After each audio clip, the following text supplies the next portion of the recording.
Good morning, Marijuana Nation. It's Thursday, August 10th, 2017, and you're tuned in to episode 307 of Marijuana Today Daily. I'm your host, Shay Gunther, and I'll be walking you through today's marijuana news and headlines. As always, we have a full and busy day of cannabis news in our hands, so let's jump right into it. Our top story of the day is the endorsement announced yesterday of marijuana legalization made by a group of Latino state lawmakers who say that the war on marijuana is part of a larger, decades-long war of discrimination waged against Hispanic and Latino communities. In their resolution, the National Hispanic Caucus of state legislators, who represents over 300 Hispanic state lawmakers and works to advance their interests, laid out some of the racist history of the war on marijuana before highlighting its relative safety in terms of its pharmacological effects and talking about the benefits states who have legalized it have seen. The resolution wrapped up by calling for President Trump and members of Congress to fully legalize marijuana for both adult use and medicinal purposes, and for state lawmakers in particular to decriminalize its possession. Swing on over to Tom's piece on MassRoots for the full read of the resolution. The Voice of San Diego has an important article up for the industry with their story of the attempted prosecution of California attorney Jessica Miguel Fresh, who I've reported on for her involvement in the case of entrepreneur James Sladek, who's been on the receiving end of a lot of prosecutorial attention from the San Diego District Attorney's Office. You should remember Mr. Sladek's case, which involves him winning back some of his family's personal money seized by the DA's office under civil assets forfeiture as part of their raid of Midwest Distribution, the legal marijuana company Sladek was operating back in 2015 before it was shuttered by police raids.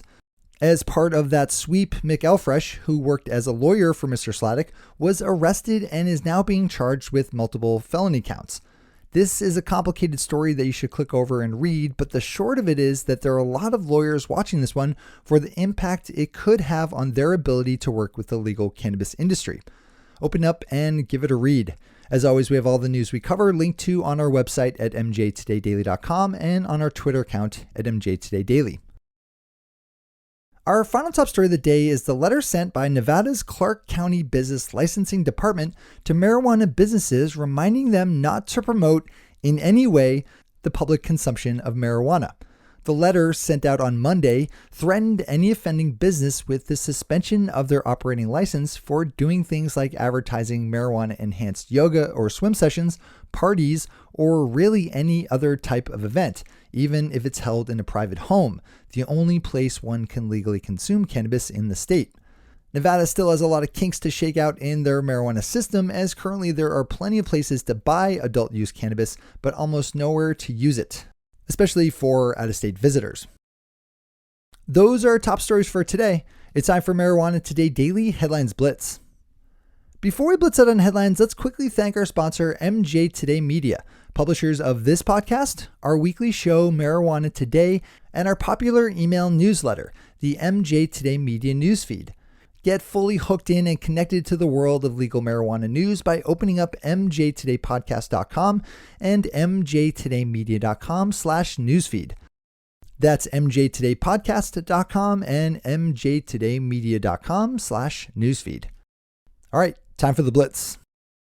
Colorado state lawmaker Dan Pabon isn't very worried about the recent bluster shown by Attorney General Jeff Sessions over Colorado's legal marijuana industry.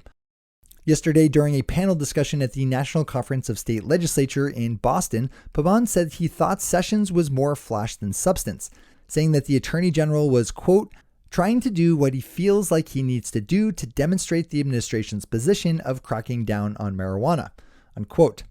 Pabon went on further to say that worrying too much about any hypothetical crackdown was not a good use of energy.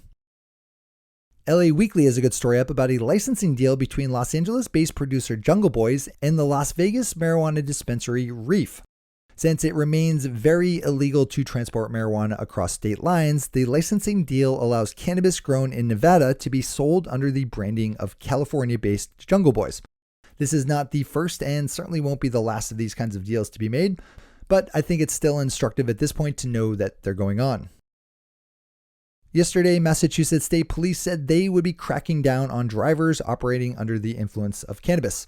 The announcement came as part of a larger marketing campaign by the state aimed at convincing young people that driving while high is a bad idea.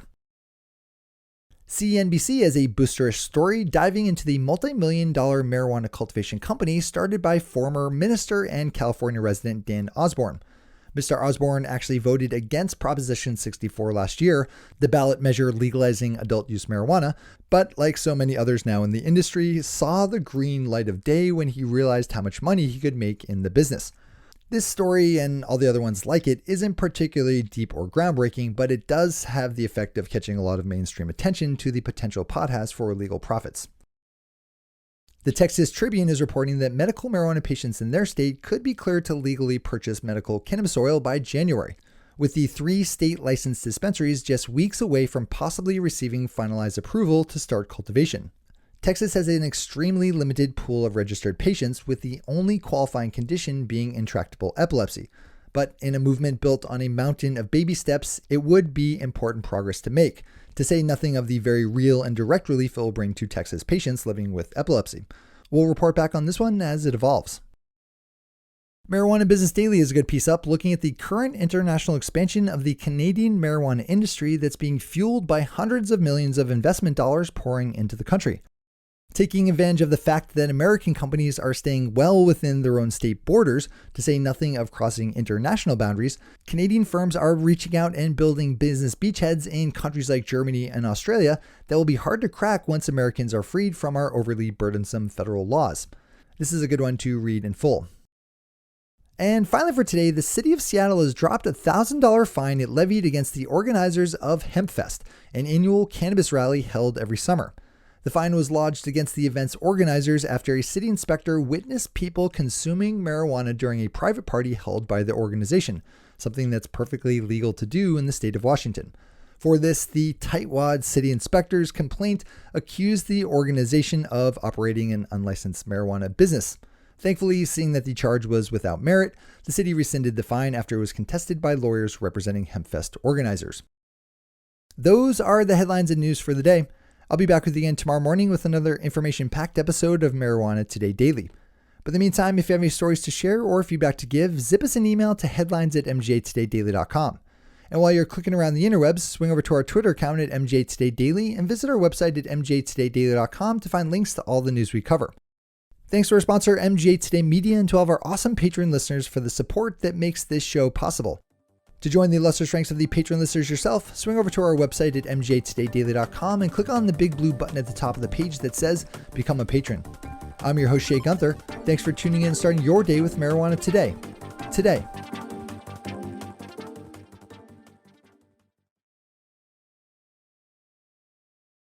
One take, Shay. One take.